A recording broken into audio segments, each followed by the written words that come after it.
नमस्कार, मैं आस्था झा आप सभी का स्वागत करती हूँ हेलो बिहार न्यूज़ पर। आइए नजर डालते हैं आज सुर्खियों पर।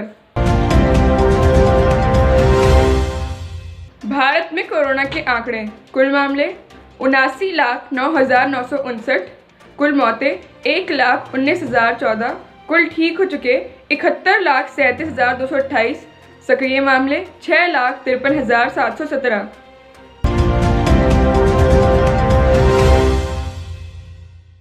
प्रधानमंत्री मोदी जी ने सोमवार को कहा कि कोरोना वायरस महामारी से वैश्विक मांग प्रभावित हुई है। ऐसे में भारत दुनिया में ऊर्जा खपत को गति देगा। उन्होंने इस बात पर भी जोर दिया कि वैश्विक तेल एवं गैस आपूर्तिकर्ता जवाबदेह कीमत व्यवस्था को अपनाएं और पारदर्शी तथा लचीले बाजारों की ओर बढ़ें।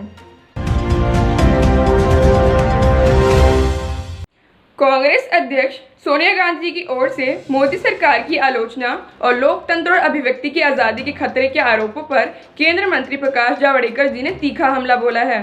प्रकाश जावड़ेकर जी ने सोनिया गांधी जी के लेख को पाखंड बताया और कहा कि बेटे के प्रधानमंत्री ना बन पाने से सोनिया गांधी जी दुखी हैं।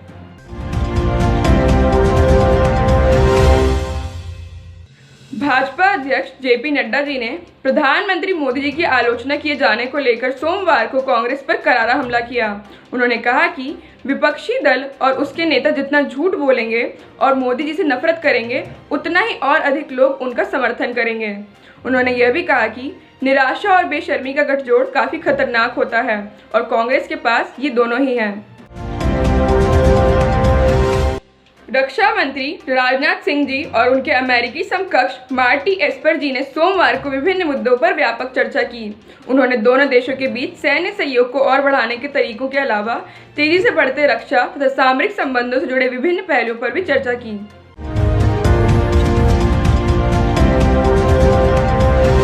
जब देश के शिक्षकों के मूल्यांकन की बात आती है तो भारत दुनिया के शीर्ष 10 देशों में आता है। यह बात 35 देशों के वैश्विक सर्वेक्षण पर आधारित रिपोर्ट में सामने आई है। सर्वाधिक सकारात्मक शिक्षकों में 35 देशों में भारत को 6वां स्थान मिला है।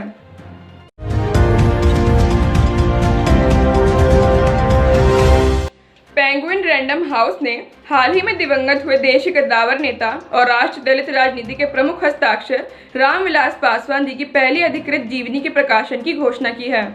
रामविलास पासवान संकल्प, साहस और संघर्ष के नाम से लिखी गई इस जीवनी के लेखक वरिष्ठ पत्रकार प्रदीप श्रीवास्तव जी हैं और यह किताब नवंबर 2020 की शुरुआत में बाजार में आ जाएगी। केंद्र स्वास्थ्य मंत्रालय ने सोमवार को कहा कि भारत में कोविड-19 की मृत्यु दर घटकर 1.5% रह गई है, जो 22 मार्च के बाद सबसे कम है। उन्होंने कहा कि इसका श्रेय अस्पतालों में भर्ती मरीजों से संबंधित मामलों का चिकित्सीय प्रबंधन करने के केंद्र, राज्यों और केंद्र शासित प्रदेशों के बेहतर प्रयासों को जाता है। इसके अलावा एक और बड़ी राहत की बात यह है कि 3 महीने से अधिक समय के बाद 24 घंटे में कोरोना की वजह से 500 से कम लोगों की जान गई है। जम्मू कश्मीर में महबूबा मुफ्ती जी की पार्टी पीडीपी को तगड़ा झटका लगा है। सोमवार को पीडीपी नेता टीएस बाजवा जी, वेद महाजन जी और हुसैन वफा जी ने पार्टी से इस्तीफा दे दिया है। पार्टी अध्यक्ष महबूबा मुफ्ती जी को लिखे पत्र में इन नेताओं ने कहा है कि उनके कुछ कार्यों और विशेषकर उनके कुछ बयान जो कि देशभक्ति की भावनाओं को आहत करने वाले हैं और उन्हें असहज महसूस करा रहे हैं।